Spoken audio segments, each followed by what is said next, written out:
feeling it too, you know. You're beautiful. You're beautiful. All right. Does that make you feel better? Except for this right here. What really pisses me off is that's probably like 2 days of growth for you, and this is a week for me. No, this is like a month and a half. This took a long time for me to get this. This took weeks. This still like I'm always gonna be wispy. Still wispy here. But this is the best it's ever been. Dave, we're off the fucking rack. Hey everyone, and welcome to the Superhero Speak. I'm your host, Dave. And John. I'm JD. Yeah. Oh, we've had some difficulties getting started tonight, boys and girls, but we're here, all three of us, back in the saddle again. Did you ever see Fire in the Sky? I'm not wearing pants. John is not wearing pants, I can confirm. Did you ever see Fire in the Sky? That movie about the guys who go camping and kidnapped by aliens? That's what I thought happened to John, because he lives in the middle of nowhere in Pennsylvania, and I thought aliens came down and kidnapped him because he wasn't answering text, wasn't answering his phone. Super late for the show. We thought you were dead. Aliens, Amish, they both would begin with A. I mean, hey, hold on. Hey, Matt, do you still want to be on the show or no? Because John showed up at the last minute, literally after we got the phone with you. The more the merrier. He's want to come on? Fine to join. I need like 3 or 4 minutes to set up all my stuff. Well, here's what we're going to do. If you want to come on, you can come on. If you don't want to come on, then you can just do a dynamite drop in. It'll be hilarious. If you don't want to come on, no worries. But make it a surprise. Don't even tell me. Either show up or don't show up, because that'll be part of the intrigue that'll be in the back of my head the entire time. It'll be the way all our shows have gone for the last couple. That's pretty much yes. Well, that's weird. Yeah, super weird. That's our show. Yeah, it is. We don't even care. No. We don't care anymore. No. It's a nightmare. So we're just gonna go ahead and talk about stuff. And you got the email, so if you want to come on in and wow us with your thoughts, because I do think you're good at podcasting, you should get out there a little bit more. Just come on in and hop in. If not, we'll talk later. Okay. All right. Let me try the lease and figure stuff out. Cool. Take it easy, buddy. So yes, my brother was going to fill in for John last minute, and then John showed up like Superman, right when things were at their lowest. O'Grady arrives. When so I was to make them lower, to bring it down more. Now we don't know if Matt's going to come out or not, so it'll be a surprise for everybody. We could have a special guest. We might not. Who knows? This is brilliant. This is the least control I've ever felt. Welcome to Shit Show Speaks. All right, speaking of shit shows, John, I'm going to start with you this week. How are you doing? How has your week been? I worked all Labor Day, all Memorial Day weekend. I am not a happy camper, but other than that, can't complain. Angry drunk John makes for good podcasting. So we're happy. I've got my shot glass. I've got the thing that I probably can't show because we're going to go onto YouTube now. So is your alcohol on YouTube? I don't know what the rules are anymore. Really? Yeah. Miss YouTube will kick you down for who knows what. It's weird because you're also not supposed to they don't like you showing guns, but then I see videos where people are shooting guns and it's like, I don't know. I see gun videos. Yes. It's a great resource for a guy who writes about a dude who uses guns, who's never touched a gun. I go on YouTube. I watch instruction. I'm like, oh, that's just this. You can learn how to pick locks doing that too. You can learn anything on YouTube. It's incredible. But the rules are like Dragon Poker. Who knows? Given a given day, it could be like only if you're facing north and if your left sock is blue. I don't know. It just depends.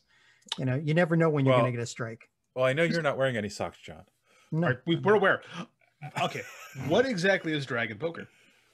Oh, if you ever read Robert Asprin's The Myth series, okay, it's probably one of the best humor fantasy series of all time.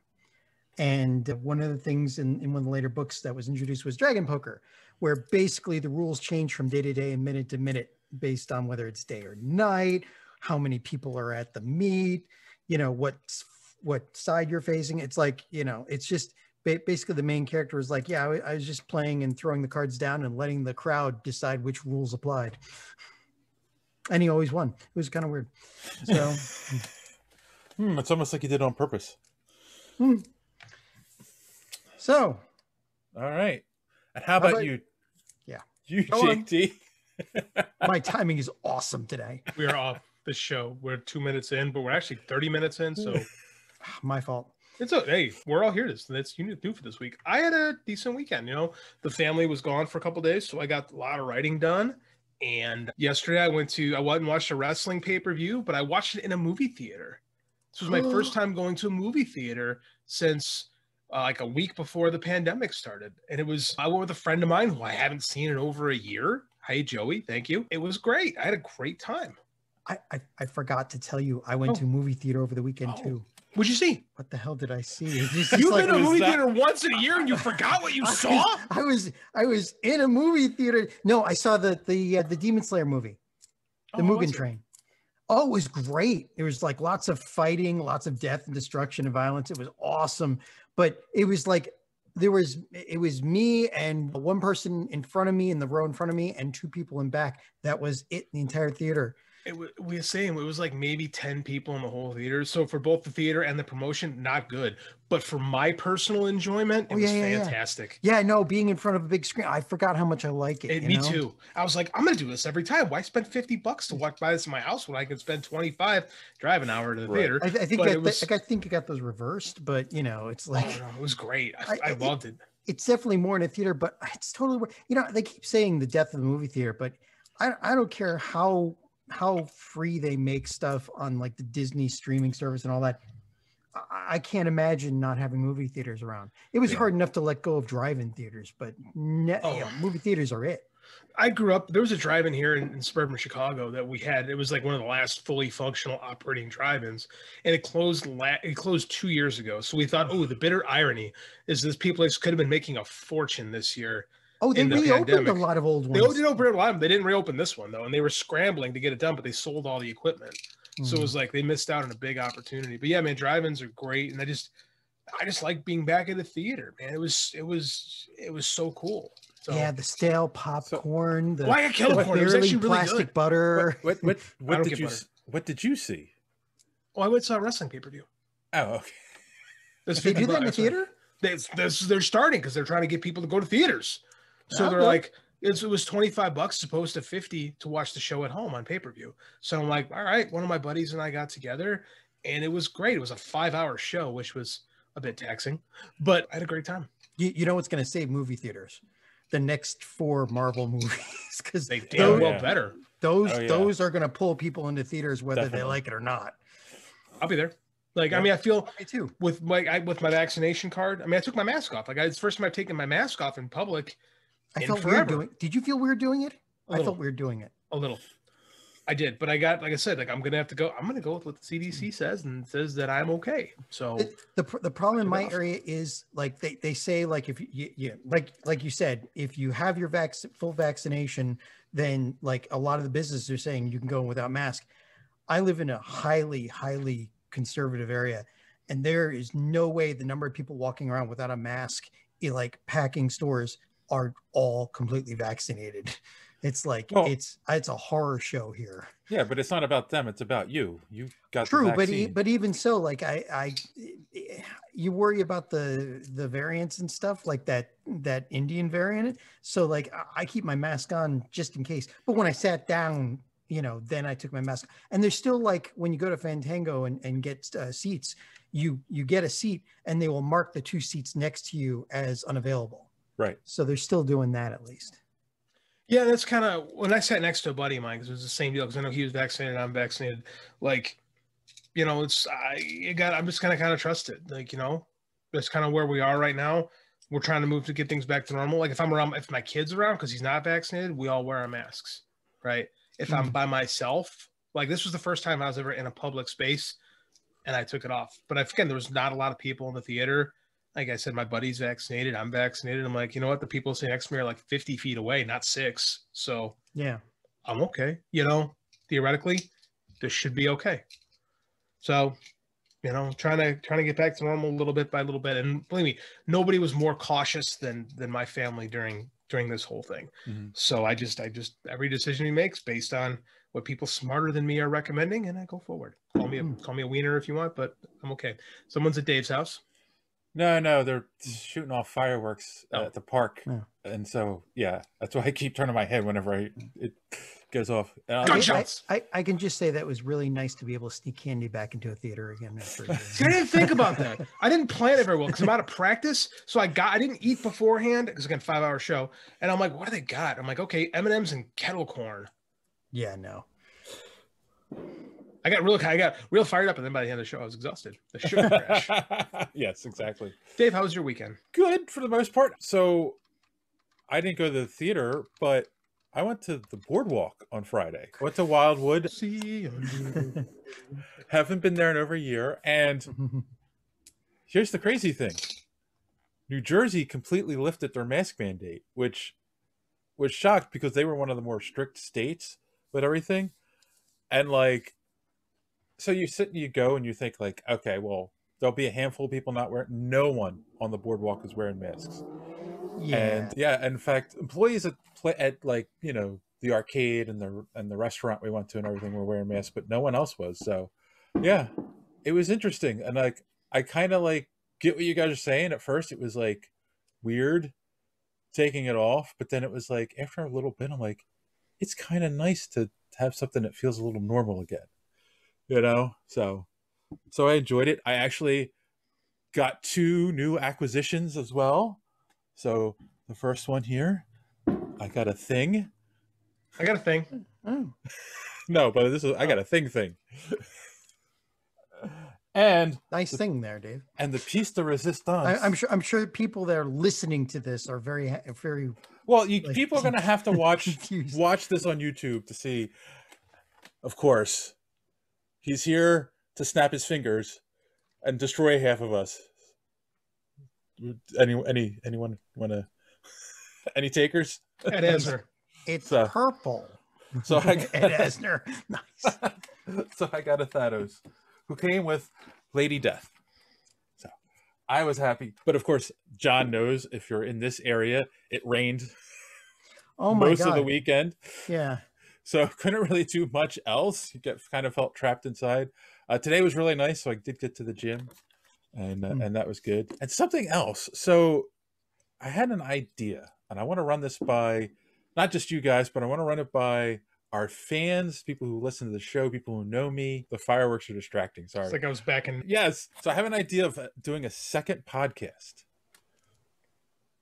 Go for it. I have like 9. So my blessing. And you guys curious what I'm thinking about doing it about? Yes, I assume you were going to tell us. Yes. Well, I mean, anyone who's been following on Facebook and stuff that I've been talking about on the show, like I've been kind of going through this like spiritual journey lately. So I want to do a podcast about spirituality, and I want to emphasize spirituality, not religion. There's a huge difference. And I kind of thought maybe I could take a topic each. I don't know if I want to do it weekly or bi-weekly yet. That I'm still trying to figure out, and then have a guest to talk about that, you know, particular aspect of spirituality and what they think. And I want to do the whole gambit, you know, maybe have a devout Christian on and talk about Christianity, have a Muslim on and talk about that, a Hindu, have an atheist on and ask them, you know, why they don't believe and those kinds of things. So, you know, it's an idea. I'm floating it out there. I'm writing up notes and how I want to structure it. Interesting. It's a very different show than you're used to doing. I think that's an interesting idea, and I think you should do it.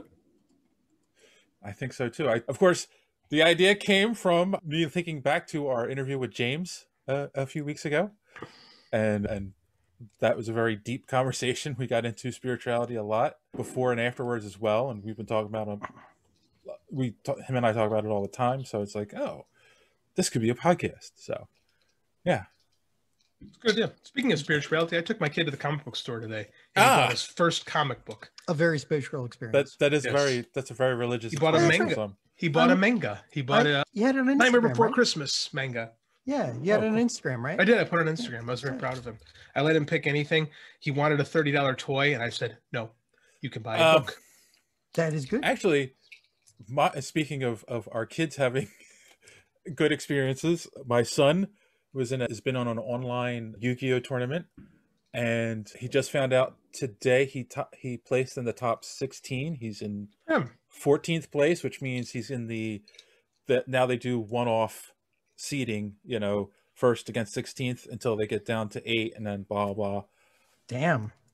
And then, so those tournament, I was in a Magic the Gathering tournament once. Those things are freaking brutal. You're up against people whose daddies basically handed them $100,000 to say, go buy the best cards from like some guy on a mountaintop or something. well, it's funny It's too, like- because when he really follows this stuff online and everything. And when he lost his first one, he's like, I knew I was going to lose. I'm like, really? He's like, yeah, this guy has a reputation that he played against. I'm like, okay. Yeah. You got guys who are like veritable geniuses at min-maxing their decks so that like you literally you lose in 3 hands. It's ridiculous. Some of them, you know. It's, you see, this is an area where I get lost. It's just a silly card game to me. But oh, dude, 4D chess has nothing on these kinds of card games. Like, you wouldn't believe the statistics some of these kids have in their heads when they go and put their decks together. And like, you know, they know exactly, they'll have several decks and they'll know exactly what deck to take out against which type of opponent. It's amazing. I don't know how they do it myself. You know, it's a full-time job. that'll be JD's son one day. Yeah. Possible. He's pretty nerd. I just want to mention, because I was looking this up, that movie that I saw, Mugen Train, the Demon Slayer, worldwide, it's made $500 million. Holy jeepers. Theaters are coming back. Well, it's not just the theaters. The only animated movie that's beaten this was it Pokemon, the first movie, and it's closing in on it. Cool. Wow. Cool. Hey, speaking of tournaments, what happened to ours? Oh, geez. You know what? I apologize. It went and got the vaccine, and then it had a reaction. It's in that 1%. I apologize. I actually forgot about it. It's like, hey, wait, we had a tournament.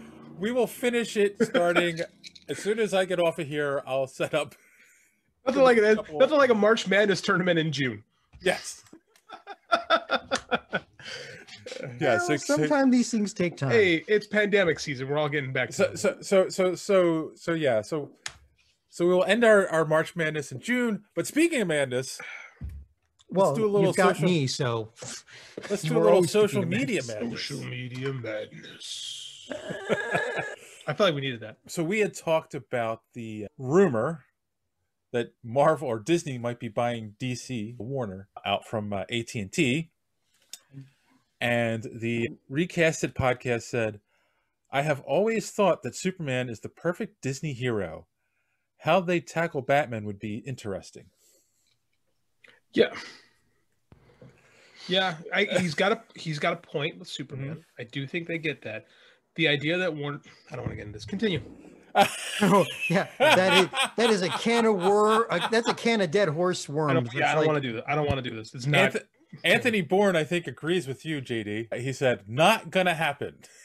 With a gif of, I don't know who that is going, that's not gonna happen. Yeah, I don't know either. Dude, Dave's like, you were really celebrating Memorial Day in your neighborhood. Oh, I know. It's like the War of 1812 out there.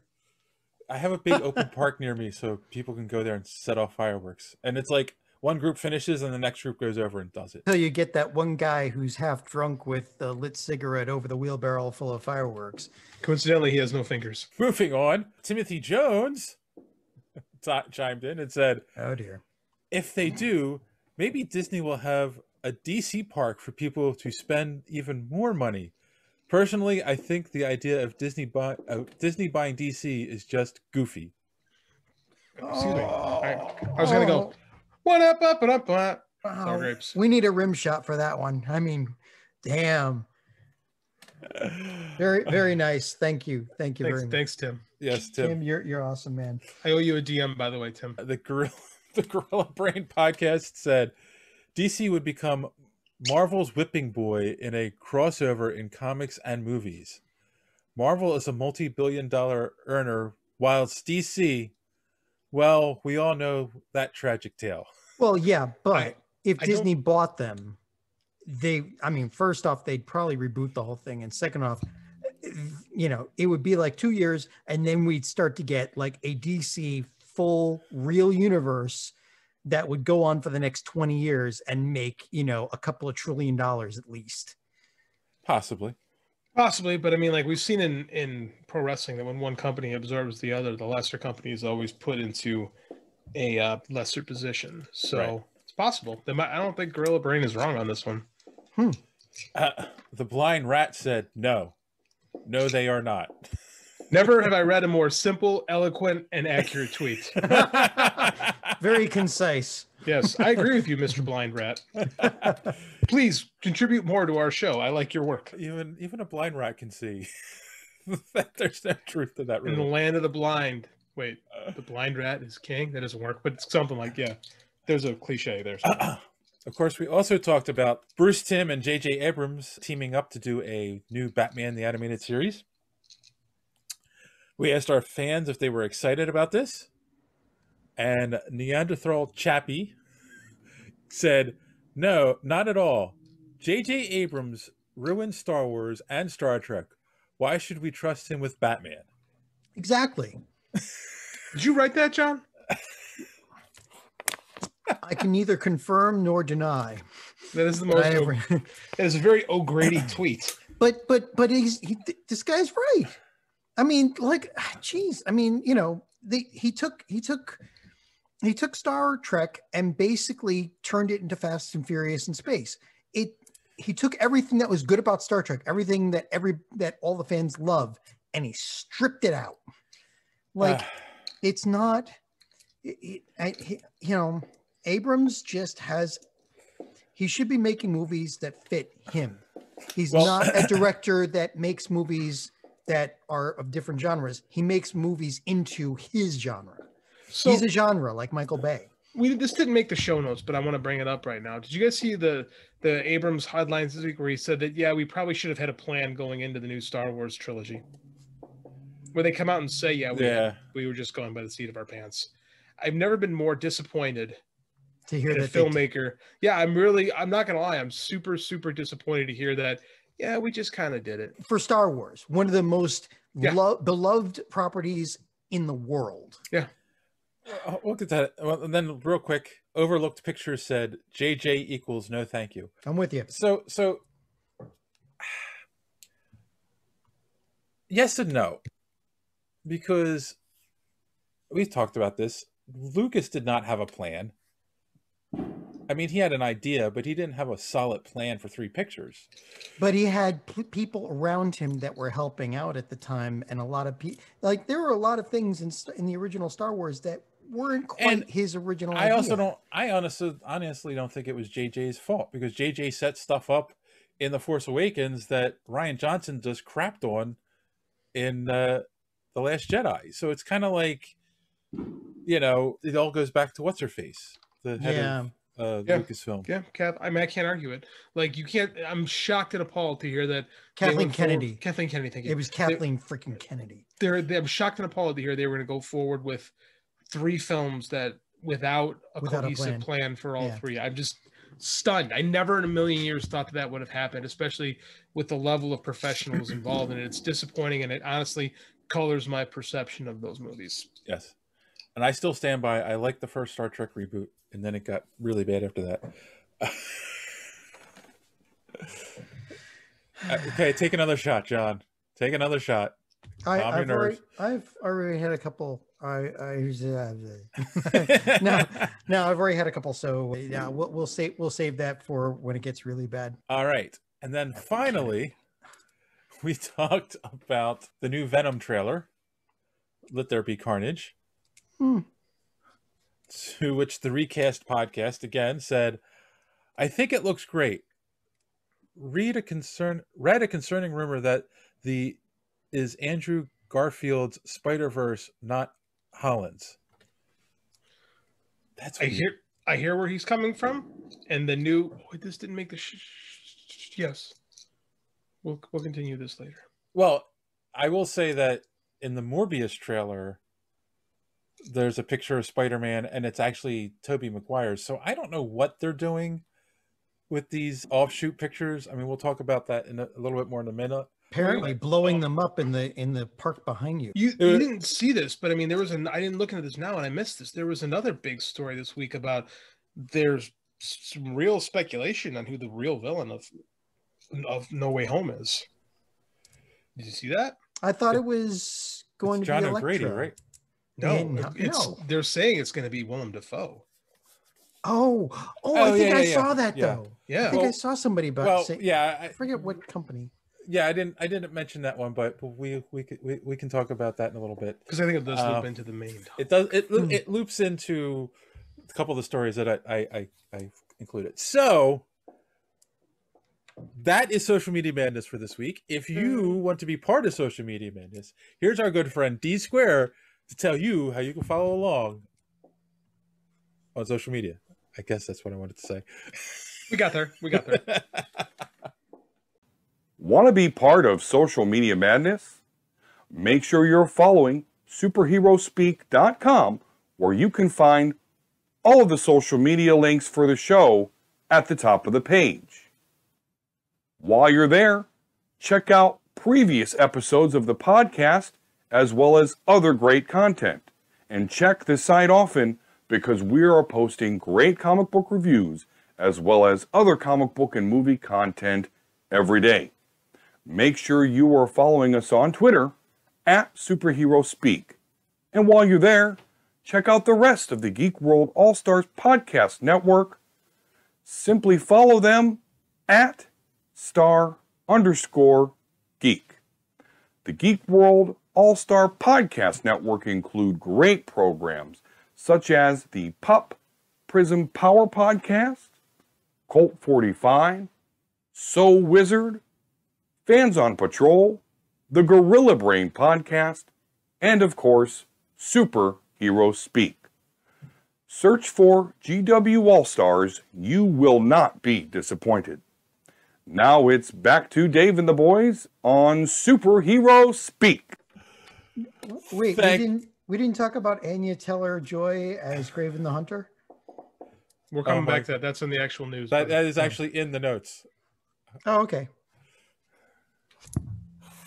Oh my God, why do I do this every week? And welcome back. Thank you for that, Don. You're going to need that spirituality podcast after this every week. Don't forget to check out the Omega Level Nerds podcast, available on YouTube and wherever podcasts are available. And I almost watched it last night. Sorry, Don, I didn't, because you were talking about, I didn't want to be spoiled for stuff we were going to possibly talk about this week. So I just want to tell you that I am compromised right now. How's that control going, Dave? On that note, we're going to take our first commercial break, and we'll be right back. If you're looking for adventure this summer, escape with Marvel Comics. Fight crime with Spider-Man, meet the Fantastic Four, and watch Captain America in action. May the Force be with you as you battle the evil empire in Star Wars. Discover the secrets of the South American jungle in Raiders of the Lost Ark. And with Marvel Comics, you're never alone because they can go with you in the car or to the park, even on a rainy day. Marvel Comics are your ticket to fun and adventure this summer. All right, boys and girls, we are back and better than ever. Well, except for John. Oh, I'm better. All right, so let's talk about some news. We got actually quite a bit of Marvel news that came out. A lot of people lying to us about things. A lot of people who are overconfident in things. So we're going to start with Tim Miller. We all know who Tim Miller is, the director of the Deadpool movies, which we all know and love. First Deadpool movie. Oh, yes, that's right. The first Deadpool movie. The good one. And he has come out and said he believes Deadpool can still work in the MCU without being R-rated. Lies. It might not be a lie. That might just be a misconception. That works. Yeah, when he was asked if it would work, he said, I do. I think Ryan Reynolds' take on the character and the way he embraces the particular kind of insanity, even if he's not allowed to use 4-letter words, would still be there. He still is that character. You can take the R-rated parts out, and if you want it, it would be still Deadpool if Ryan is doing it. Let me just interject here. When the Death Battle guys use Deadpool, and like they've had him go against Pinkie Pie, they've had him go against Slade, they've had him go against a couple of times. Like in one, they had him going against Pinkie Pie, and he went to swear, looked up in the video because he breaks the fourth wall. He looked up, saw the rated Y, and said, and then used a normal word instead of a swear. So there's ways to inject humor along with that, but so my issue is it's not just the language. Like, people want to sit there and because he doesn't well, in the later comics, but some of the earlier stuff, he doesn't curse as much. It's the violence. I mean, he shot in the first one on the bridge. He shoots 3 guys with 1 bullet, and there's blood splurting everywhere when he shoots them. He's decapitated people. Like when he got ripped in half. Yes, he got ripped in half. Or the baby junk. Yes, the baby junk. He had baby hands and then baby junk. Yes. So it's not. Yeah, it's. You could take the cursing out, but he's still R-rated. So yeah, there's no way it could match the last 2 movies without an R rating. The humor itself is literally based in the most banal bathroom humor there is. Like, I think you could add Deadpool into an MCU movie and make it funny and do, well, they could make a play off of like it being, right. Oh wait, I'm looking up and it says it's rated PG-13. Damn it. Or like you could make a play on that. Like you could see him pull out his guns and then he's off camera. You hear bang, bang, bang, bang. And then he walks out and it's like, what? You didn't show that? You're right. You didn't show that guy's head exploding? Something like that. So I don't know. You're being quiet, JD. I don't know. I think you could do Deadpool without it, but I don't know if you can now. Right. Like I think we might have with the first 2 movies, you mean? Yeah, like we've kind of crossed the Rubicon, and there's like a series of expectations that have been put forth, and I think that might be maybe a reason why we don't know much about Deadpool 3 is because they're trying to figure out the tone. Right. They should just go for. I mean, I know it's Disney. I know the mouse has basically the mouse is wielding the Infinity Gauntlet, but it's Deadpool. He breaks the 3rd wall with the Infinity Gauntlet. What's Disney's adult studio called nowadays? I'm forgetting. Like there was Touchstone and Miramax. What is it now? Fox? It could be Fox. I mean, it could be Fox. That's true. You could put the Fox logo in front of it, and it wouldn't. You still Disney. You're still making the Disney, but you're not throwing the Magic Kingdom in front of it or the mouse. So right, which is I think that's what they're going to do. I honestly think they're just going to throw the Fox logo on it, and they could do that. They should do that. They do own it. I don't know. This is a bit of a non-story because I don't think he's going to be involved anyway. So right, that's true too. All right. Well, how about this is a good story because I like Emma Stone, but she's a liar. She's also dead. Right. So obviously she's Cruella de Vil in the new Cruella movie from Disney, which has been doing pretty good, by the way. I have no urge to see that. And in a recent, I have no urge to see that. Continue. And in a recent interview with MTV News, she basically said that she is not in No Way Home. And she actually, like you just pointed out, JD, pointed out that she died in Amazing Spider-Man 2. Yeah, but I'm pretty sure we saw Jamie Foxx kind of die too. So, and he's the only one who's actually confirmed and come out and said, yeah, I'm in No Way Home and I'm Electro. Alfred Molina too, who also was dead. Who also died. So we've had 2 villains that... They all, I mean, Alfred... Marvel died. He died off screen. So right. Well, Electro turned into energy, basically. Again, so it's off screen. So it's Marvel villain deaths that aren't necessarily deaths, but for all intents and purposes, we kind of believe they died. So to be fair, no one's come back to life in a Marvel movie yet. Are you sure? Who am I missing? Who's come back to life? Let's wait. Resurrected. Let's wait till the end of the Vision. Black. Let's wait till he's not he's not alive though. He's an android. Oh, fine. I'll give you. Is my mic off? Can you hear me? We can't. We're ignoring. We're ignoring you at the moment. Okay. Let's wait to the end of the Black Widow movie before we decide whether. Until I see it. Right. Well, let's also put it this way: I know somebody came back. Coulson. Those don't count.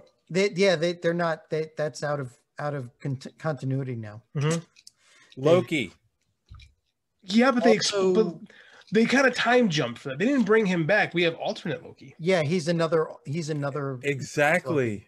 It's not who's saying that this is exactly the Amazing Spider-Man universe that she's coming from. Well, then again, you've got Marvel. What was it? The Universe of Madness, Multiverse of Madness. So everything's on the table now. It's like Flashpoint. Like nothing means anything anymore. You can bring somebody from any universe at any point in time. We're talking about this, and here's the problem: the rumors are flying high that JD's going to die from coughing. Choking. The trailer for No Way Home is actually coming possibly tomorrow as we record this on Monday. Ooh. So June 1st, but definitely within the next 2 weeks, we're going to get the first trailer, which will probably answer a lot of these questions and rumors. So the real question is Willem Dafoe back as Norman Osborn? Yes. That is a good question. But the thing is, like Civil War, I don't want them to spoil it if he's back. I want to go into if he is the villain. If he is the villain and back, I do. Yeah, right. Well, I want to know because that's a draw to me to go to the theater. Like I want to go anyway. But if you sit there and tell, because they've been trying to do the Sinister Six movie for 20 years, and like if they're gonna say screw it, we've got these guys, use them. Well, I mean, I agree. If you've got Alfred Molina and Vulture and Vulture and Electro, you've already done them. Why not do them? And Mysterio. I mean, like you've got. I mean, that is the question. If they're using this to backdoor a Sinister Six movie, it's not even backdoor because these movies are technically Sony movies. And you've got Rhino. You've literally got almost the entire Sinister. You got the whole thing. Who are we missing? Kraven the Hunter. Right. I segue, Dave. That's my segue. Well, good. We do now have Kraven the Hunter, and he's been cast. And this shocked me. It's Aaron Taylor-Johnson, who was Quicksilver. I thought there was Anya Taylor-Joy. No, that's the Queen's Gambit. Magic. I'm sorry. Who was Quicksilver in our lovely Age of Ultron movie? Who was killed by a bullet, even though he's supposed to be faster than bullets. So didn't show up in WandaVision. Yeah, which begs so many questions because it's like. So this ties into the next story, which I'm going to bring up too, is that they have come out and said there is a plan. Sony has come out and said there is a plan to tie the tangential Spider-Verse movies in to Tom Holland's Spider-Man. Like they're not just making these movies. There is a plan to tie them all together. I can see that. They've been teasing us for the last couple of years with this. So yeah. Well, very, very light teasing. I mean, there's been no concrete lines drawn. No, but they've introduced the concept of multiverse. Right. Like in both sides. Both sides. So, I mean, we have this laid out. And they've announced that Jamie Foxx is coming back. Alfred Molina announced himself that he was coming back. So, I mean, like, this is on the table. Right? And we know something's going on because Tom Holland has been gagged and tied up. So he probably has some information that we all want to know. Oh, I'm sure he does. He's the star. He has to know something. I know, but he was in fact in the movie. They won't let him say anything. So though I heard when they were doing Endgame, they would only give him like his actual lines right before the day before they'd film. There's a bit of a trust factor. Yes. He's young, he's excited to be Spider-Man. Good. We love him. I mean, we accept him, but then you have to spoon feed him his dialogue. So, yes, can't tell him what somebody else might say. So, but that also begs the question where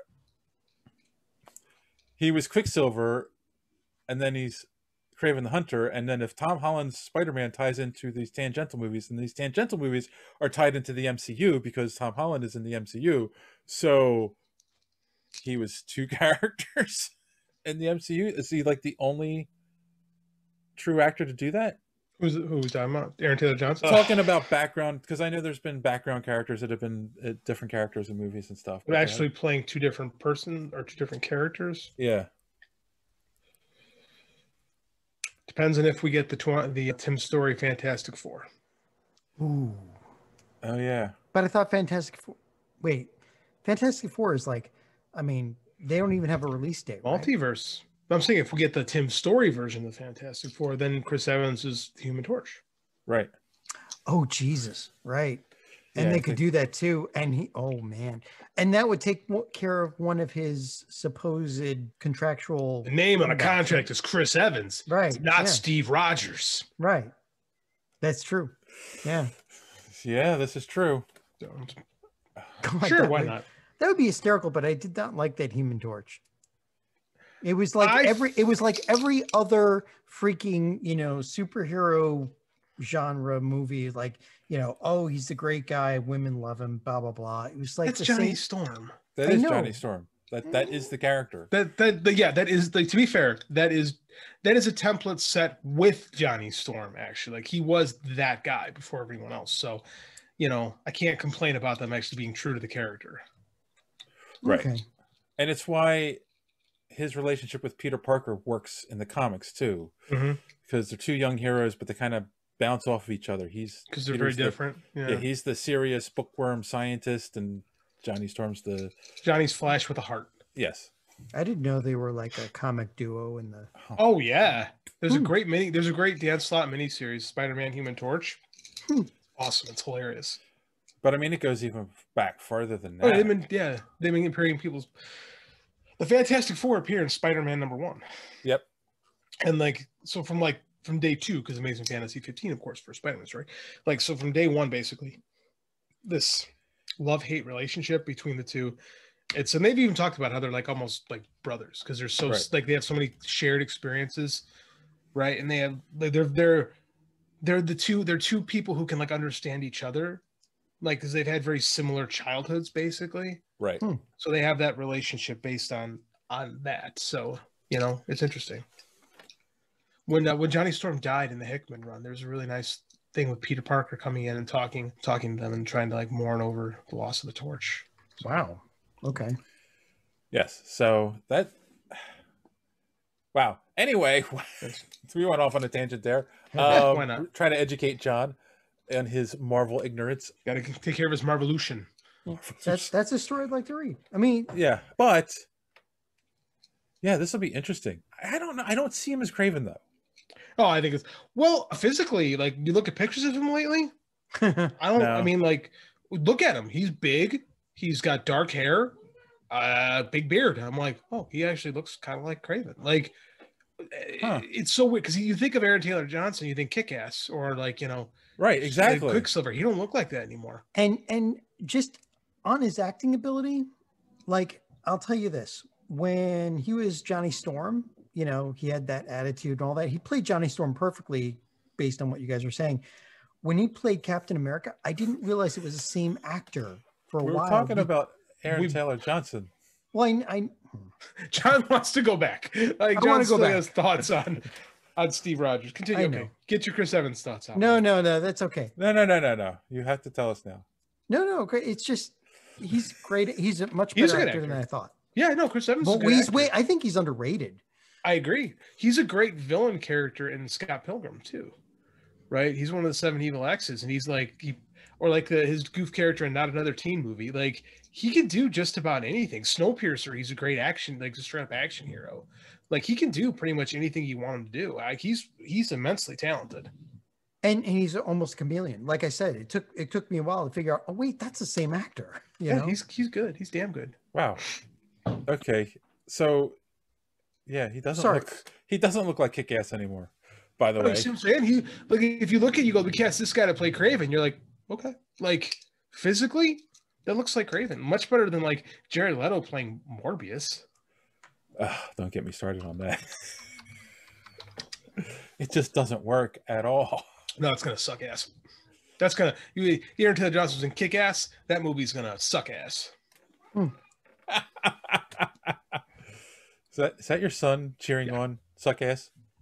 He's getting ready for bedtime. Nice. Okay. Troublemaker. But getting back to Aaron Taylor-Johnson, I mean, you're right. He does look He looks like Kraven, right? Like, I mean, like, just the beard too. The beard is what I'm talking about. Like, I saw it, like, yeah, I get it. It's not what tough guy. It does. It's not what I would have done, but I saw it and I'm like, yeah, okay. Yeah. Why not? And we already know he could do a trashy Eastern European accent. We heard it. Yeah, and he looks nothing like he did when he played Quicksilver. So, right. That's if you go online and you look at, they have a lot of pictures of him and pictures of Kraven, and yeah, you can definitely see it. Yeah, it's gonna work. I mean, like physically, and I don't know, he's just He got cute big. scenery. He's huge. He's huge. Yeah.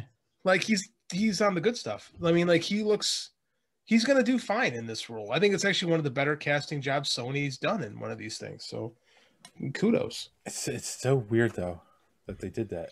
It is a little weird, I'm not gonna lie, but it makes sense. Like it works. I kind of wonder. Half of me wonders, is it a screw you to Disney? I don't know if it's a screw you. I mean, he's dead. Like that's like he's become like the Bucky of the MCU, right? Like remember for a long time Bucky had to stay dead. Bucky's dead. In this universe, Pietro's dead. Right? His death serves a purpose. Yeah. So you gotta stay dead. Maybe. Until Multiverse of Madness has him grab the Tesseract or something in That's a former possible. timeline. That's I mean, like I said, every Marvel, which I think is cool, by the way, the fact that every Marvel thing is on the table for these next couple movies. I just want to see, was it Black Widow back? I mean, Groot died and came back. Groot is a tree, and it is not in fact Groot. It is new Groot. It is baby Groot. It's baby Groot is not the same Groot. And this is not me. This is James Gunn. It's a new Groot. Well, genetic memory kind of, like that's what they have, genetic memory, and so he's kind of the same Groot. That's not according to the director, the guy who actually wrote the script that made the movie. He says new Groot. James Gunn says a lot of things that I don't agree with. So, oh sure, steer into that. But he is the expert on that subject. I thought the original Groot like had genetic memory or something, like when a sprout came from one of them. It's like entirely. It's in the comic books, sure. They never established that in the movie series. Because they asked, is Baby Groot a new character? He says, yes, Baby Groot is a new character. He's not the original Groot. The original Groot did sacrifice himself to save the Guardians. So tragic we've got moment. So the next Guardians movies is going to be when he's in his 20s and bar hopping and stuff, right? Yes, they'll do something like that. It'll be funny. True. Speaking of things that are funny, speaking of people being liars, as we've been harping on this whole segment here. So again, this goes why, like, I don't believe Emma Stone. I don't believe any of these actors who come out and say, "Oh, I'm not in the movie." No, that's not going on. Oscar Isaac, we've known for a while now, is playing Moon Knight. Marvel finally confirmed it this past week. Hold on. Is that a case of lying, or it ain't done until the contract is signed? It's a good question, but because I mean, like you could say he's attached to play something, but until like pen is put to paper. And there's a lot of people that do that. It's all that have that attitude that it's all fiction. It's all a good idea until I have a contract. But still, we've talked about this before. Like, doesn't mean they were signed though. Yeah, but if we had like gone into Civil War, right, and suddenly seeing Peter Parker in there, that would have been a much better moment than if it had been blabbed for weeks before. It would have, but at the same time, you got to make sure these things sell. Right, and you need to. And I agree. Marvel movies should sell themselves. Right, but Marvel movies don't need to. They don't need to anymore, right? But that's not. It's still not. It's still a better idea to get your. It's not a great idea to sit there and not tell anyone what the movie is about. Like they just don't do that anymore. Well, not The Matrix. Like that's a great idea. Like the Matrix, the marketing campaign for the movie was, "What is this movie? Come to the movie and find out." Right, because you didn't know. They just don't market movies like that anymore. Like these studios play things so safe to make sure that they're spending billions of dollars and get back billions of dollars.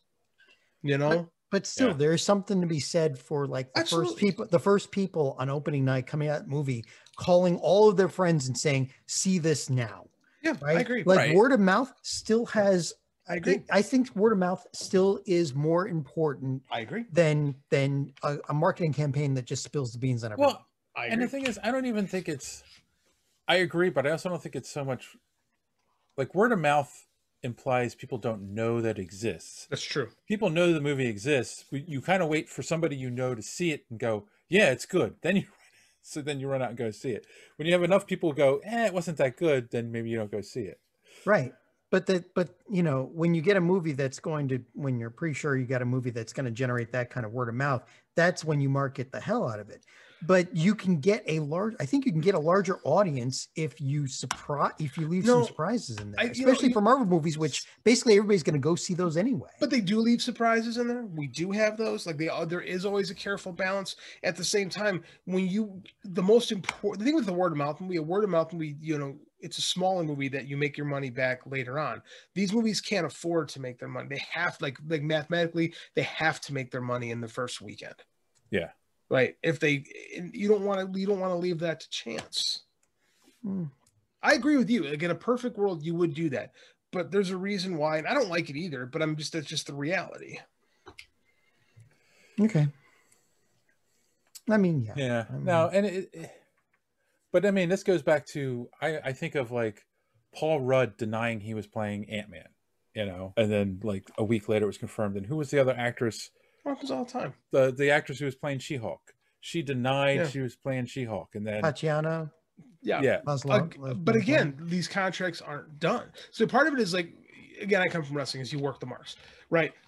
But another part of it too is like, because there's been times too where people have been attached to roles and it hasn't worked out, where things have fallen out. So it is better to deny until the contract is signed. Because you don't want to say, yeah, I'm in, cool, and then you're in negotiations and it falls out. Then the actor has egg in their face. I will say this, with these actors and actresses who people are swearing are in the Spider-Man movie through different evidence, denying it, and then let them deny. That's fun. I don't mind that. I don't mind those contracts have been signed a while ago because the trailer's coming out. So. Yeah, fair enough. Let them lie. Let us have some surprises in here, because I do agree. John is right.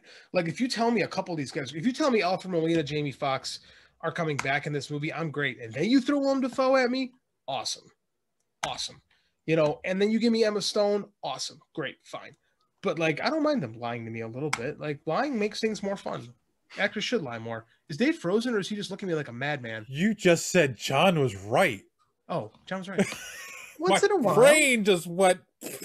You like froze. I'm like, did Dave blow a gasket? Like, yes, because you said John is right. Scared me. I thought the computer froze. I was like, oh, he's the guy with the recording of the podcast. Sorry. Trying to be funny. And I in theory, what John says is 100% correct. Oh, in theory, okay. In execution, it's tricky because you got nerd math like bean counters, and they want to make sure. If anybody could do it though, and still make and use it to make more money than they actually would, you're right. It would be Marvel, because those movies, we already know that no matter what they make, people are going to go see it, right?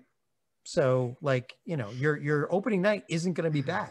It's just a matter of, if you play it right, you could literally use like word of mouth to make an explosion the next week of box office. You don't want the next week of box office. You want the first week of box. That's the thing, though. You don't want week 2, because now you have competition, right? You want to own the weekend. Yeah. But if the competition is your friends saying, dude, you should have seen when Spider-Man jumped in, and you're like, Spider-Man's in this? It's got to be that week 1. It's got to be week 1. Now, here's a question. At least on Wednesdays now. Here's a question. And this is all seriousness. Mm-hmm. We're now, the pandemic is starting to wind down. We're nearing the end of everything. Here. Theaters are opening back up. Yeah. Let's go back to, 30 years ago when movies could sit for a while in the theater. Star Wars is like a Jurassic perfect example of that. Jurassic Park was in the theaters for over a year, yeah. Because of the pandemic, we have less big movies coming out this year. There are a few, but so will movies for a little while be able to breathe? Well, it's possible. Demon Slayer would probably have been in the theaters for about 2 weeks if this hadn't been pandemic time. Right. It's been in there for more than a month. Exactly.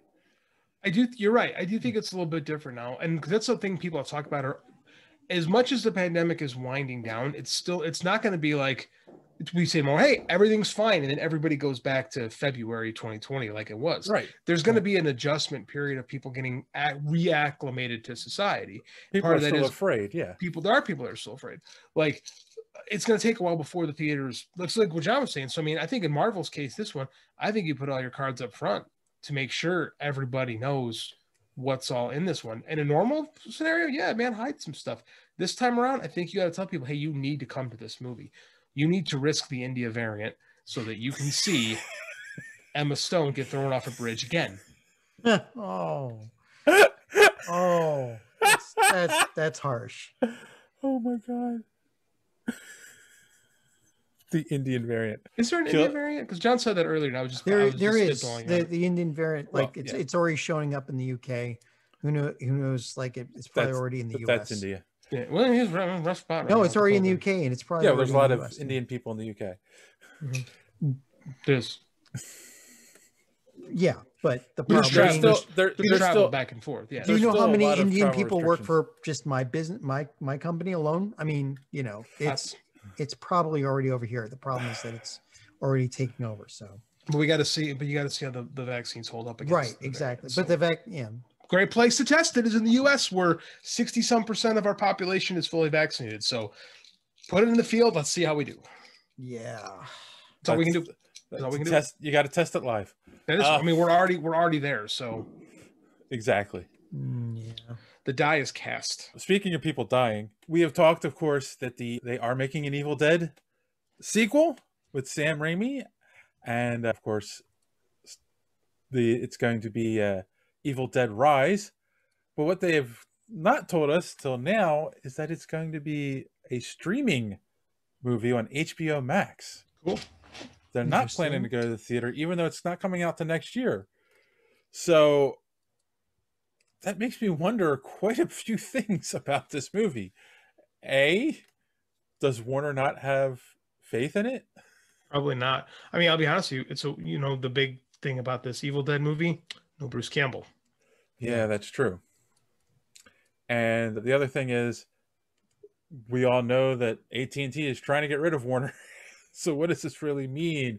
This is a project that's going to disappear.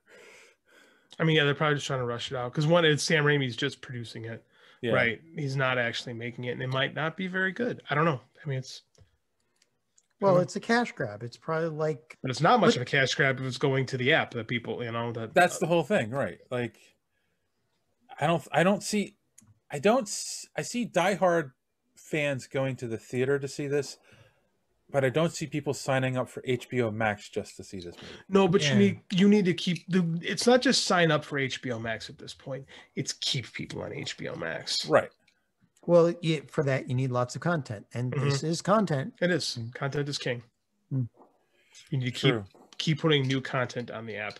And this is the problem. This is the whole reason of the spinoff is because they were not prepared to do this. Like this was rushed and poorly thought out and kind of stupid. So now you're in. Whereas if you've got Disney Plus and you're watching Star Wars Bad Batch, you're like, yeah, I'm going to keep paying the monthly fee for this. So, well, I mean, yeah, they're doing it right, especially right now. I mean, you had Mandalorian season 2, then right into WandaVision, then right into Falcon Winter Soldier, then Bad Batch, then right into Loki. It's like, they're giving you content to keep you there. You I don't know how many people are noticing this, but the Star Wars like everybody concentrates on the Marvel properties, but the Star Wars properties, they are making a Star Wars extended universe that is pretty damn amazing with a hellish number of really good characters in it.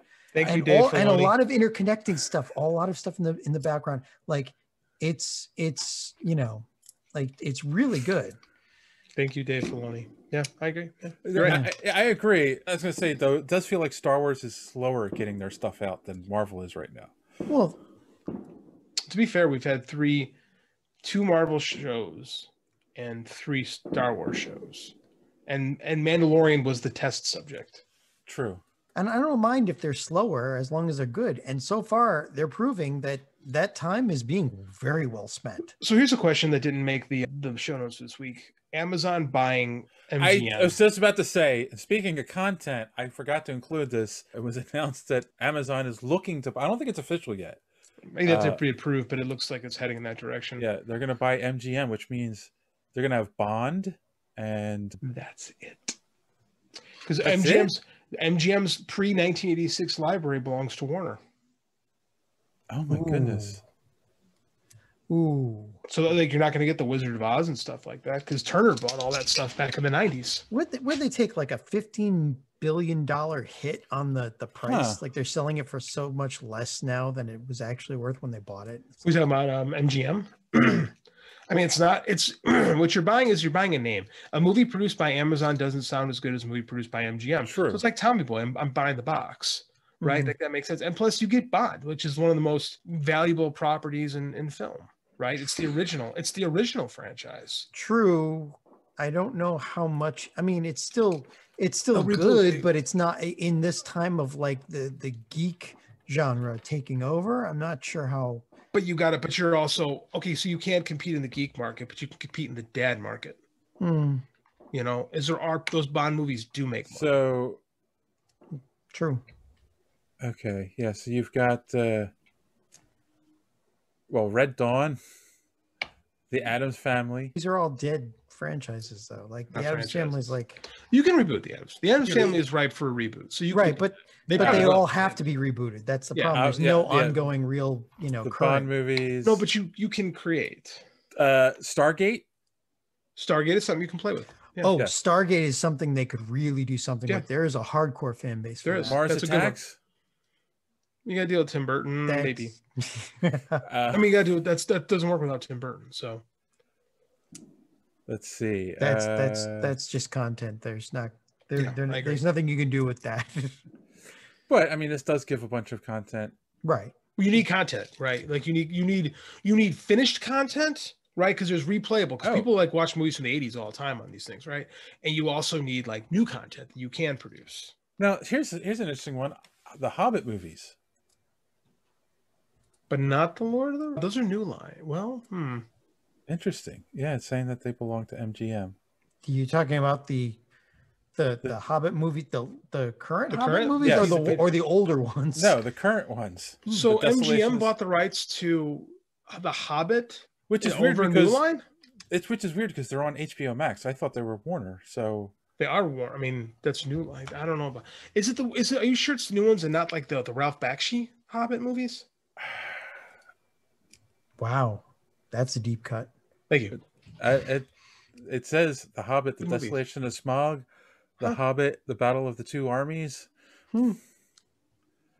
They might have contracts with HBO Max. They're going to expire then. That's interesting.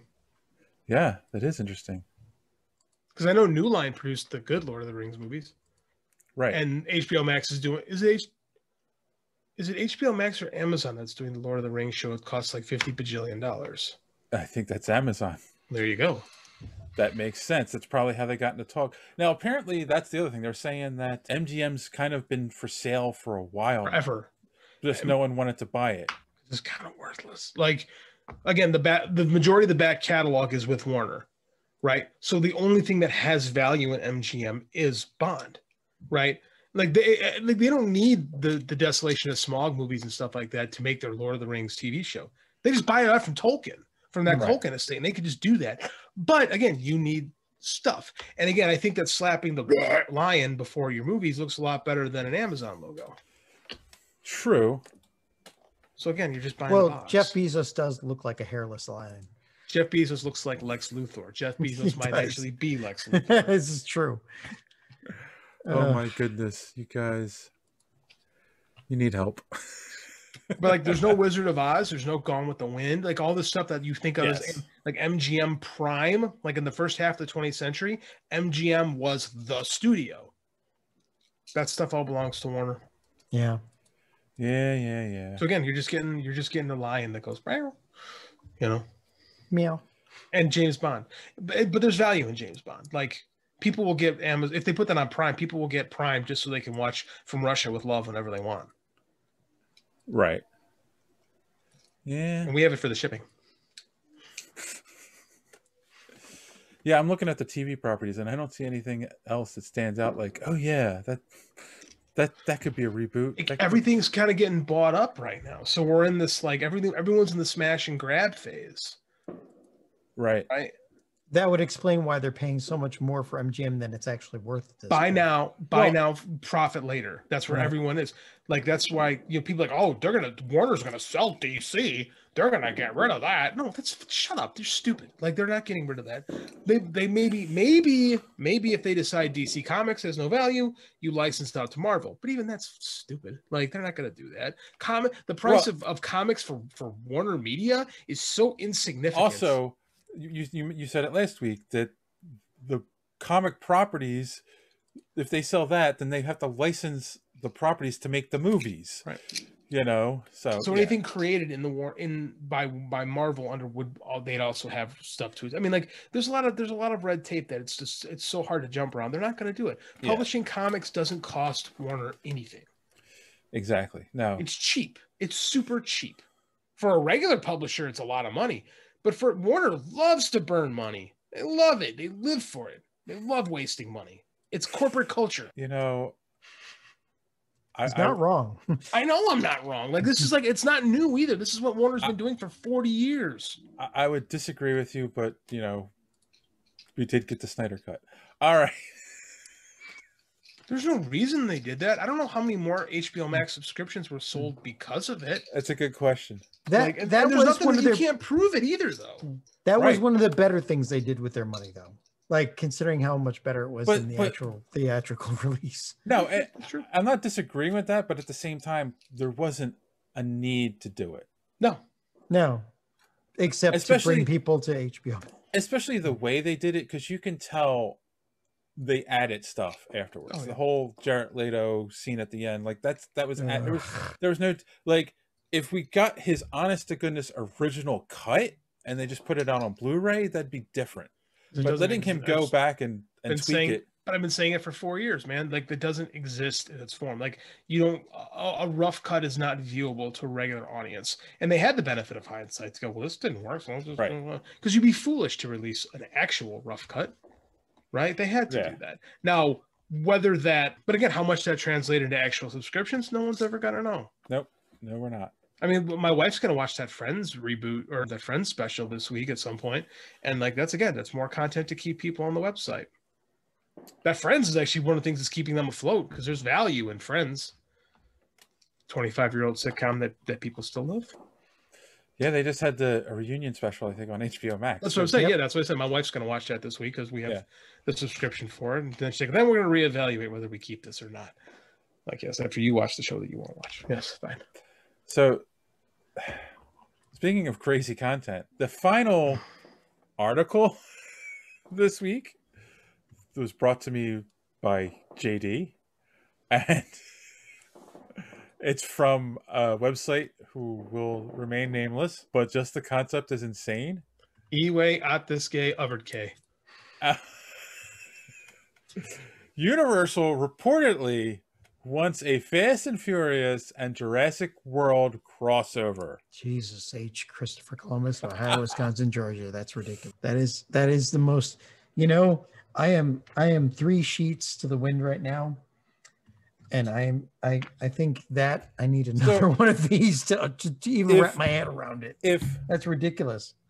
If I hadn't heard that, I think it's the next one they're planning to do, that they're going to be in outer space. Well, you get to this point. you get to this point, like you get to this point in a series, in a property, you have to go to space. You know, Leprechaun, Jason X. You know, like you have to go to space. You know, we've reached Hellraiser. Space point. Hellraiser, yes. Yeah. Highlander. Yeah, we've reached the space Highlander, phase. right? Yeah. Usually the point of no return. Like, you haven't even jumped the shark at that point. At that point, you're in the shark's throat. Yeah. After that, then they take Manhattan. Mm-hmm. That's a good one, though. I enjoyed both the Muppets and Jason's taking of Manhattan. He took Manhattan before he went to space. It would have been fun if they took it at the same time. But, you know. And he really didn't take Manhattan. He was in a boat most of that movie. Yeah, he was in a boat most of the movie. Yes. Because you got to get there from Camp Crystal like this. The science of that movie is perplexing, but it's also a Jason movie. It's also a Jason movie, so you know you kind of accept it as you go along. What the hell are we talking about? Oh yeah, the crappy article. There's no freaking way they're doing this. Oh my god! I know you tweeted that as a joke, but it's just like But that's the garbage that I think I was put a point to someone's like, oh, this website's reporting this. I'm like, yes, that website reports a lot of garbage. Yeah, see, like that, I have a feeling that somebody that works for that website hangs out in some kind of cafe in Hollywood where someone has a 3 martini lunch and someone's like, oh, wouldn't it be a great idea if we crossed over Jurassic Park and Fast and Furious? Yeah. Oh, that would be awesome. And then they go back to their I think website. he just makes shit up. That's what I think. I think I don't even think it's that level. I think he's just like, sometimes you can speak things into reality. Yeah. Like a Highlander reboot. That did happen. We did speak that into reality. Yes. And then, and me winning the lottery. Haven't quite gotten there yet. Oh man. Keep trying. I'm going to keep trying. That's literally the secret, is you speak things into reality. I think it's a little more than that. I'm going to be 6'3". Maybe. I don't know. But we might talk about that on my new podcast. Oh, anyway. Oh, I should bring someone on to say that's a bunch of bullshit. Oh, we need that guy. I'll be on. You are that guy. Yes. I am that guy. All right. Well, before they blow your place up, let's wrap this up. As the fireworks are exploding behind me, we're going to take our next commercial break, and we'll be right back with our main topic. She's been kidnapped by Cobra. We have no alternative. Call in G.I. Joe. Fight for freedom wherever there's trouble. G.I. Joe is there. He never gives up. He'll stay till the fight's won. G.I. Who's leader of the Joe team? Buck. He's America's best. He's in control. He's the man. Good luck, Joe. He wins his day. The legend of G.I. Joe. The legend of G.I. Joe. New from Marvel Comics. All right. All right, boys and girls. We've tried to talk about this for a few weeks now. 4 weeks. Two of those times were because it's been about a month. Yeah. We watched Falcon Winter Soldier, and they included Isaiah Bradley. Oh my God. I wanted to say Johnson for some reason. Isaiah Bradley in the show, who is the main character from Truth, Red, White, and Black miniseries from Marvel Comics from 2003. And we're going to talk about it this week. So since JD, you weren't here last week, let's get your initial thoughts on the... I really love this story. Like, I think it came out at the right time. It's right. Marvel in the early 2000s was really trying to find itself again. Mm-hmm. And this is the early in the Quesada era when they were really letting creators create and go outside the box for a little bit. And I think it really ushered in a real golden career, I hate to use those terms, but like a more of a new golden age. Like, I think Marvel in the early 2000s is some of the best stuff they put out since the beginning. Like, you get like Bendis Daredevil, you get the Marvel Knights stuff, which is really good. I really liked like Paul Jenkins Spider-Man. Like, all this stuff was really good. Neil Gaiman coming into Marvel doing the 1602. Like, they were taking, I don't want to say chances, but they were like, I'll say it, they're doing things that were a little bit outside of the typical like Jim Shooter, Tom DeFalco era stuff, which was like, straight line. This is our Marvel. Right. And like in the Bob Harris era where it was just, crossover, where we are now again, basically, where everything's a crossover. So you get something like Red, White, and Black. Truthfully, that's a story that makes sense. It makes you think, and it helps bolster the universe. Right. Like, I don't know if this was always meant to kind of go into continuity, but the way it was fashioned into continuity, I appreciate. So I think it's a good story. I love Kyle Baker's art. He's the right guy to draw it. Yeah, I was going to say, I forgot to mention it's Kyle Baker is the artist, mm-hmm. and Robert Morales was the writer on the mm-hmm. book. Yeah. So I mean, like, it's a cool book for the era because this is pre-Brubaker. So you really haven't had the revitalization of the Captain America run yet, because Cap as a character had kind of hit the doldrums for mm-hmm. a while, right? Like, when Wade left, they were really kind of spinning their wheels until Ed Brubaker comes on. So this was the right series at the right time, and it did some good stuff. And I don't want to say it's like Mouse or anything like that, because it's to say that's a little over the top, but at the same time, not really. Like, I mean, like, they're really making you think about things and using superheroes in ways that maybe aren't comfortable, but you know, it's more introspective and thought provoking than a lot of the stuff we see published today. Okay. John? I had thoughts. I forget what I said the first time when we had to get rid of it, but it's like, I am still really surprised that they were able to come out with something that was so honest about the Black experience.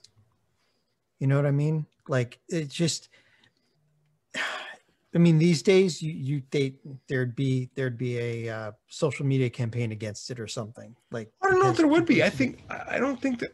No, not from people like us, but from other groups. Like, yeah, maybe you're right. Maybe you're right. But the thing is, like, this is so honest, and you know, it shows you things that make you uncomfortable, and you know, things that would really happen. Well, except for the super soldier syndrome, but it's like it's an amazing. I think it's a great story.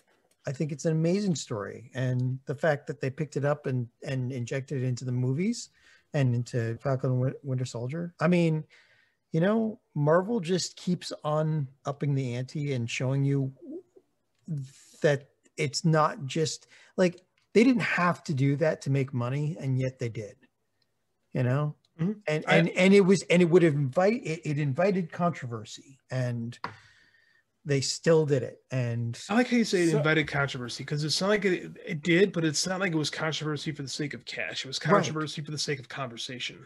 Right. Well, I'm talking about, like, in our current social situation, adding Isaiah to, like, Falcon and Winter Soldier invited controversy, and not for, you know, like, not for good reasons. So, but this story moved me. It's really good. It's one of the best ones we've gone over so far. Agreed.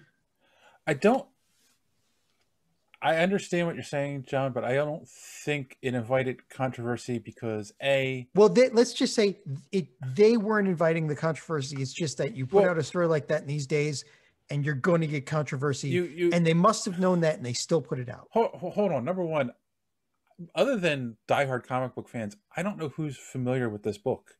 Oh, no, very, very, very few people. Right, yeah, but it doesn't matter. It doesn't matter what the source was. It's the fact that they actually added these elements to that story. They handled the character much differently in the MCU than they did in this book. Like, and that's one of the things I wanted to talk about, is the contrast between Isaiah Bradley in this book and Isaiah Bradley in the MCU. And I much prefer how they handled him in the MCU. It makes more sense in my mind how they handled it in the MCU than they handled it in the comics, just because they tell this brutal story. They're trying to make a point about racism, which is, I'm on board with that, and I get it. But as JD alluded to, like, is this meant to be in continuity? You really don't know, and it kind of feels like at the end it becomes unconsequential, because in the grand scheme of things, it doesn't really affect the MCU as a whole. It does. Not at first, because I don't think they knew what to do with it, right? I think when this story first came out, it was almost like Elseworldsy. And again, this is an era of Marvel where they're trying stuff. Exactly. Right. And but at the same time, I think this is a gutsy story to do in 2003, because we weren't having enough of these conversations in that era. So this is something that, quite frankly, they could have swept under the rug. I mean, it shows that they were confident enough in the story, but not confident enough to, like, really, stand by it, you know? Mm-hmm. Because I don't know if they knew what they were getting, really. Right. But, like, then in the contrast, Isaiah Bradley in the MCU and Falcon Winter Soldier he's still telling the same story, but now there's consequence, because it's what inspires Sam to finally put the costume on and take up the shield. All right, but they don't do through is part of. Right, I'm saying, like, it's a much better story in the MCU than it was in the comics in that respect, because it has consequence, and it affects the overall MCU and makes a change for the better in the MCU. So, I don't think that was the point. What he experiences has a positive outcome in a sense, whereas I kind of feel like in the book, by the time you get to the end of the story, it's like, oh, well, this is horrible. Yeah, Like, I think that's what happened to this character is horrible, and he's now just an old man with brain damage, and it's just like. But that's the point. I think I agree with John. I think that's the point. I think you're supposed to come out of that story not feeling good, Right. And that's what makes it super ballsy, right? Because usually the superhero story is meant to pick you up, but that is a chapter in American history that really shouldn't pick us up. And really, the point of it was not to say rah rah. The point of it is to say, look what we can be at our worst in a time when we were fighting what we thought was the worst, right? So I mean, that's a good. They used it later. So what you're saying is attached to later, but I think it's a more powerful story because they left it. They left it. They didn't. Yeah, they left it naked and sitting there in front of you for you to confront. Like they didn't sugarcoat it. Right, and it was written by minorities who knew that to tack on a happy ending would have come off false. And again, I don't think they did that in the MCU, but the MCU has the benefit of hindsight. Right. And there's the benefit of knowing what they do with the Patriot. There's the benefit of knowing Sam becomes Captain America. In 2003, nothing was changing in the main MCU. Yeah. So to do a story that stings is gutsy. And I appreciate it. Right. And again, but I get why you didn't like it as much. It makes sense, Later on, you get the Patriot, which then does affect the MCU. Right. I mean, the Marvel universe. But at the time, it was like, this hurts, and it's supposed to. That was the goal. Oh, I don't know. No, I get it. I mean, you're not supposed to leave truth feeling good. That's why it's called truth and not pride. Okay, I'll give you that. Like you're supposed to come out of this story feeling like, especially Captain America. Like they tapped into all this stuff, which is great in Winter Soldier. But again, we have Disney running the show, and you're not gonna do that in a $1 billion franchise. This is an era of Marvel where they could, sit there and say, hey, you know what? Sometimes we suck. And what are you gonna do when you're Kyle Baker and you're given the ability to use Captain America? Mm-hmm. It's like, what story are you gonna tell? Gutsy, because a lot of guys wouldn't have done this story. Yeah. I think the vast majority of people wouldn't even think through the story. Because I'd be honest with you, like this is as I'm the youngest guy in the show. I was in high school 20 years ago now, but I mean, we never learned about the Tuskegee experiments.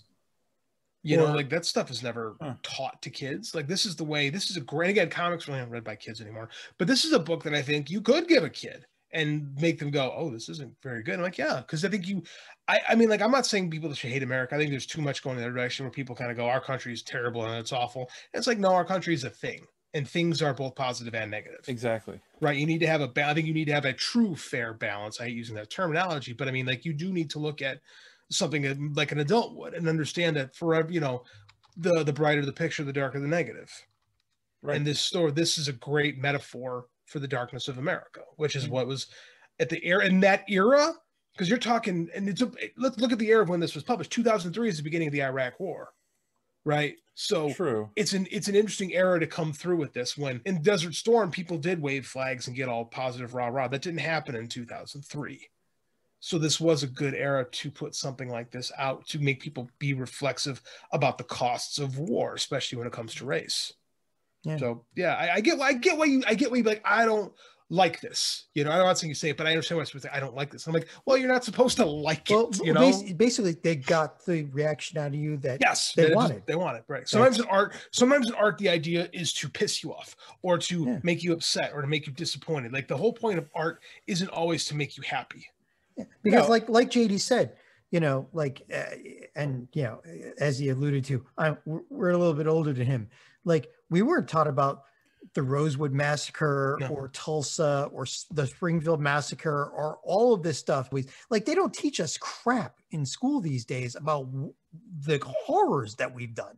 Right. So like when you get the ability to use Captain America and you get the ability to tell a story about it, why not slap people in the face and say, hey, you need to think. Especially in 2021, right? And it's just like, sure, you can be proud of your country and love your country. Like you should love your parents, but understand they're flawed, right? I love my dad. My dad's an alcoholic who's made some really bad choices in life, but I love him. He's my father. And the point isn't just to make us feel bad. It's to show us what we've done and that maybe we can be better. Yeah, that's the thing is, especially we look at World War II, we call that the greatest generation. Like we've really sainted for us to be our grandparents, right? And like, but they're people too, right? They make mistakes. Like it's very easy for us to point to Hitler and say that's history's greatest monster because like he was, and they filmed everything they did. Like World War II documentaries forever because there's just so much footage, like firsthand source footage that was created. But I mean, at the same time, it's not a bad idea to turn that look back onto ourselves and say, like, what did we do? You know, like how could we have been better? You know, because we weren't even integrating. We're fighting against them. We were fighting against the history's greatest monsters, and we can't even integrate our army at the time. We didn't even integrate baseball, for God's sakes. Like, I mean, what moral authority did we really have? Even though we sanctified ourselves with it. So it's good sometimes to look at that and to go, hey, you know what? Maybe we should be better. And the thing is, the more we're challenged with it, the more we think about it, maybe the better we get. I think it is. Right? I think the more educated we are to the mistakes of history, the more apt we are to say, hey, this isn't good enough. Is to be, like they say, it's not good enough to not be racist. You have to be anti-racist. And I agree with that. You know, maybe that's going to make someone listening upset that I said that, but that's okay because like it's the only way to move forward with this. And that's why I think a story like Truth is important. And I love the fact that they stuck the ending, is they didn't make it happy. Like they made you go, sucks, don't it? You can't learn if you don't accept and acknowledge your own mistakes. Agreed.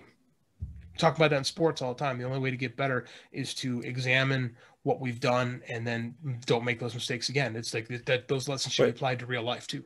Right. But that goes back to where I see the contrast, where in Falcon Winter Soldier, you know, Sam learned from the mistakes and was like, okay, here's how we move forward. But that was Sam.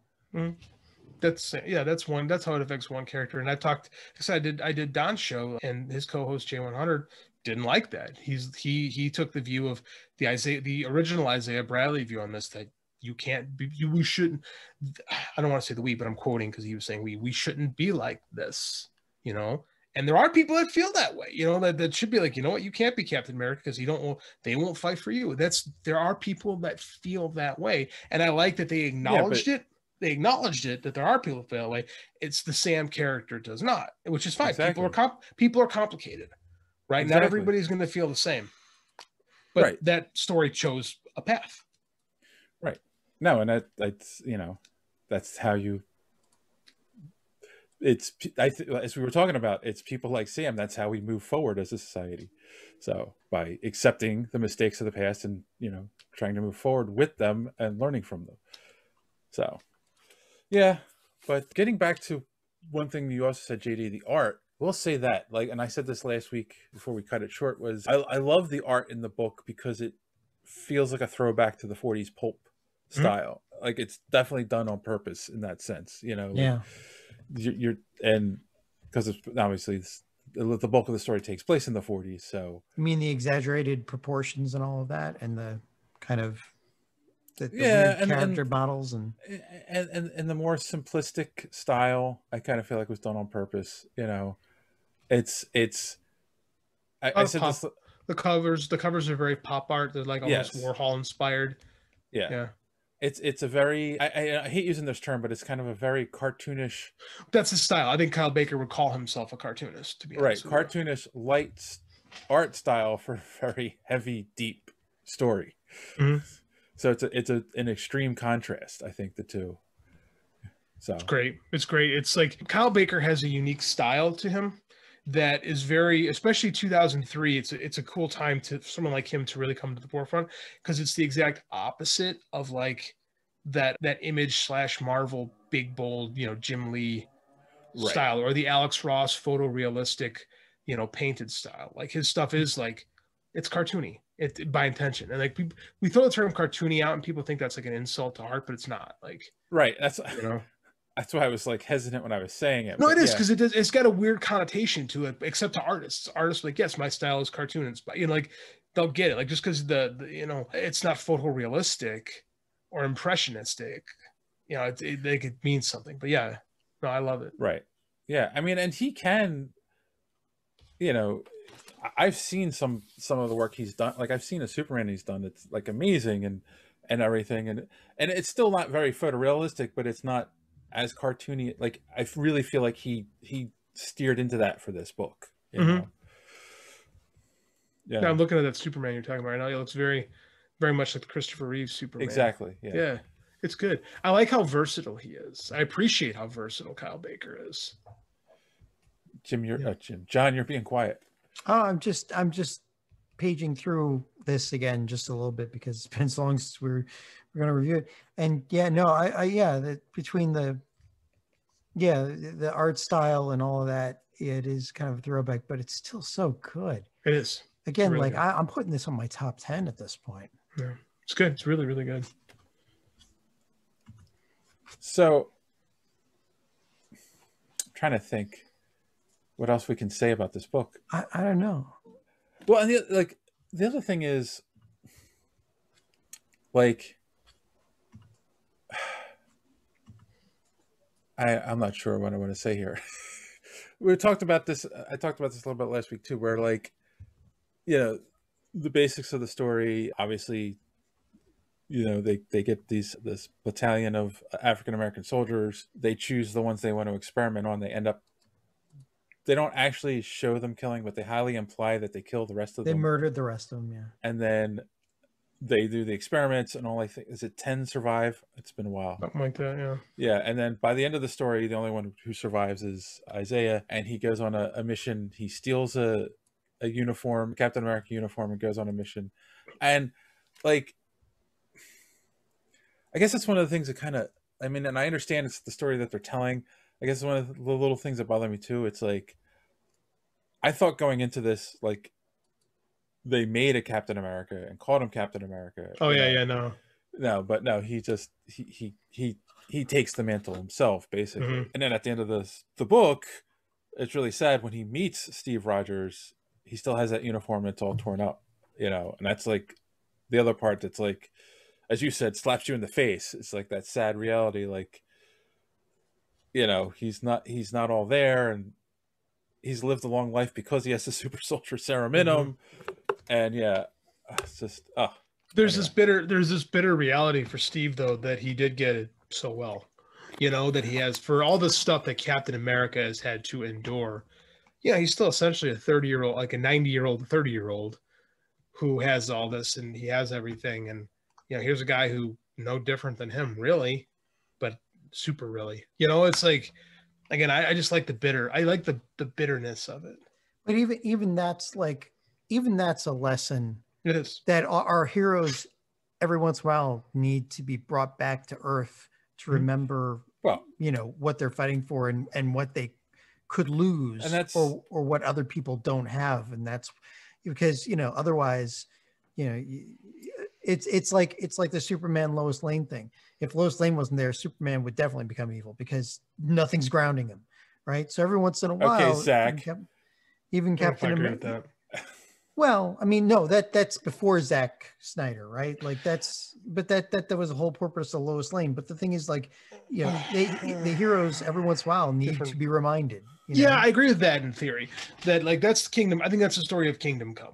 Yeah. Right. Kingdom Come does an excellent job of Superman losing, like, you know, still being, but he doesn't good. He doesn't become evil. He kind of walks away from it. But even when he comes back, like, he goes too far, like he's going to fix everything, but he goes too far in the other direction. But it's not because he's being evil. It's because he's just because he has lost his tether, right? And it becomes a human that brings out the tether. Well, I mean, I mentioned that because it's like one example, but I think the way Marvel and DC handles it is different, but it's still and Marvel. It's still a thing in Marvel where, like, you remind Captain America what could have been, or show him how other people are, you know, I think even with all of his power, how they're treated, and, you know, that gives your hero more dimension. It gives him more of a impetus to do right. Well, and that goes back to, like, I think Marvel has a better history of doing that with their characters too, of, you know, having stories that always remind them of why they put the costume on in the first place, you know? I don't know. Batman and Superman both have a good collection of those stories, especially Batman. Superman too, but I get where you're coming from. This also goes back. See, like, and I know they already did it, so they couldn't do it again. But it kind of also ticks me off where, like, I kind of feel like there was an opportunity there where, you know, Steve Rogers gave up the shield during the 70s. It became Nomad because he didn't agree with what the government was doing. And, you know, this should have been another opportunity for a moment like that with Cap, you know, by the end of the story, which, I mean, I get where you're coming from. And that would have completely made sense to the Steve Rogers character. But I don't know if Marvel knew what they had, because even after this, it's not talked about until Alan Heidenberg comes along and does Young Avengers, because he's just picking up lost plot threads from everybody, like Tommy and Billy, Elijah Bradley, Cassie Lang. He's just grabbing stuff that's kind of dangling plot threads. That is what the Young Avengers basically is. But yeah, I know. That's the whole thing. It sat for a while, too. Just kind of like it was just an outside story. Yeah. Which, again, maybe that was better in the era, because sometimes it's better for those things to kind of stand on their own, because then it's not gimmicky, right? I think that might have been something, because, again, then it doesn't become preachy, because, like, I do think Sam dealing with this in the MCU is better than Steve dealing with it, because I think it becomes a different story if the white guy has to deal with it. You know, it becomes the guilt story as opposed to Sam with the it's a completely different. I like that they did that. But again, I don't know if they knew what to do with it when they had it.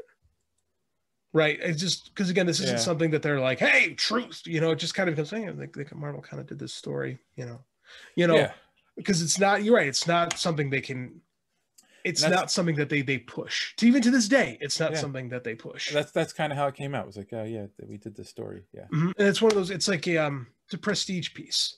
Yeah. Right. And I almost think, I don't want to say they guilted him into it, but I mean, when they got full go with it, they couldn't. I'm pretty sure Brevoort edited this, and he can't just go, no, we can't do this. So, I mean, like, credit to him for editing this and shepherding it the whole way through and pulling no punches. Because there was an era, like, if they tried, they never would have done this in the Shooter era. Never. No. Stan Lee never would have let, for as progressive as Stan Lee could be in comics, they never would have let this story happen. I don't think this happens until, you know, the new Marvel era, when they're throwing shit at the wall. Yeah, but I also kind of think, especially during the Stan Lee era and the Shooter era, this would have been looked at as putting a black mark on Captain America, which it doesn't. No, but I can see where you're coming. I can see why it would look like that. But it would have viewed that way, I think. Well, at the same time, like, Nixon shot himself in the Steve Englehart run, right? Like, I just don't. Yeah. Well, also too, you gotta look at it like this. These were baby boomers, right? That were creating under Stan Lee. I don't think they knew about it. Like, this wasn't, the Tuskegee experiments were not common knowledge. Of course. I think this could only, like, the only person that should have told this story is Don McGregor, you know, African American, right? Like, no one else should have told this story, in my opinion. Yeah. You know. So I really like this book. Yeah, John, you're being quiet again. No, I'm totally with you guys. I mean, are you drunk? No. Yes. No, wait. Can I change my answer? You're not drunk. No, I just agree with everything JD said. I mean, like, yeah. Oh, I love that sentence. Yeah. There's not much more you can say about it, right? Like, you know. Yeah, I mean, we're dealing with a 18-year-old book at this point. It's an interesting story. Yeah, I highly recommend people should go out and read it if they haven't read it before. Never thought they would adapt this, to be honest with you. I never did. Yeah, I mean, I don't think we'll ever get full adaptation. We'll never get the full adaptation, but what we got is pretty much the closest thing we'll ever. It's more than I thought we would ever get, to be honest with you. Yeah. I mean, unless they do something in a time-happening movie where they go back to the Vietnam War and they show Isaiah Bradley fighting the Vietnamese as Captain Multiverse of Madness. Who knows what the hell they're going to put in that thing? True. Yeah. This is true. I doubt it. Well, and Loki too. Loki could. I mean, I think everything's on the table. I think it's more powerful seeing old man Carl Lumbly dealing with the effects than watching the story. You know, I think I almost think sometimes we don't, like with film especially, we don't let our imagination fill in the gaps, because like, again, you take any good comic class, they tell you the most important thing isn't what's on the page, but it's between the gutters, right? It's the stuff that your brain links together. Sometimes it's more important to let your brain fill in the gaps. This might be one of those cases. I don't know. No, I think you're right. I JD, you're right again. I love it, man. Episode title. No? Okay, too much. No, I'd say go with it. I'm good with that. JD's always right. There you go. Oh, you're feeding my ego now. I can't let that happen. Well, JD? I mean, you know, you are going to kill me again, so. I am going to kill you again. I get to kill someone else, too. Another person jumped on that. Oh, nice. I love it. I love killing people. With my words. Not with my hands, because I would go to jail. Yes. Yeah. And you wouldn't do well in a Oh God, no. I would not make it well in a maximum security prison. That would be bought and sold like currency. JD's getting passed around the yard again. And he's just gonna take it. Getting traded for a carton of cigarettes. All right, sir. And that's where that's good night, everybody. Right that is my limit, and we're done. All right, so I guess we're all in agreement. We recommend this book. If you haven't read it before, highly recommend. Run out and get it. We're not gonna do a rating because JD doesn't like rating things. Good. I don't like rating things. I'm not going to make a joke on this one. I don't know. Like this is not like, we can't like joke with this one. You can't really rate this one either. It's just like basically a rating is just freaking read it. This is art. Go to Comixology. Yeah, go to Comixology. Amazon Comixology, and you can get all 8 books. That's longer than you think it is. Yeah. Yeah. Yes, it is. All right.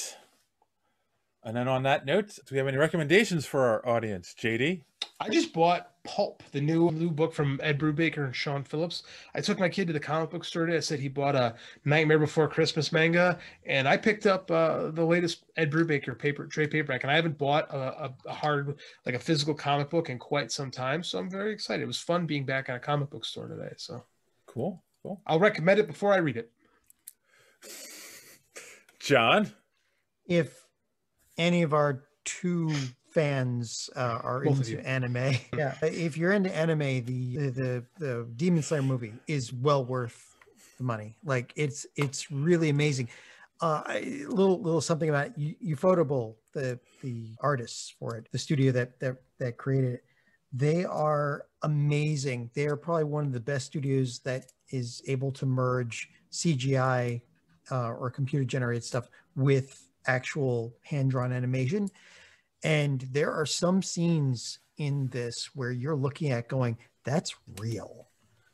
And it's just that good. And the storyline, the movie itself, you have to see the first season of Demon Slayer before you see it, because this is technically the second season. They just wasn't enough for an entire actual season of 12 episodes. But yeah, this is well worth it. And this is still one of the top animes of the last decade. Cool. All right. Well, I will recommend that you go to superheroespeak.com, where you can find links to our social media at the top of the page, a podcast every week, and comic book reviews by our good friend D Square. I just put one up today for the Witcher series. It's out from Dark Horse. Oh, The Witcher, yeah. It's Witch's Lament is the name of the miniseries. So yeah, definitely check that review out. There are going to be a couple more coming up this week. And recommendations. Wow. I don't really, you know what? I'm just going to do, John does this sometimes. I'm going to recommend, if you've never read Truth, Red, White, and Black, you should read it. And yeah, like, it's funny because like it might sound like I wasn't happy with it. No, it's a very good story. It's very well written. It's just, in contrast to how they handled it in the MCU, that's where it was like, oh, but no, definitely check it out. It's a good read. And yeah. And I'm also going to say, if you think me doing another podcast is a good idea, let us know on Twitter. I do, for the record. I think you should. I think it'd be good for you. All right. Well, on that note, boys and girls, as always, thanks for hanging out. Don't let your cape get caught in the door. Have a good week.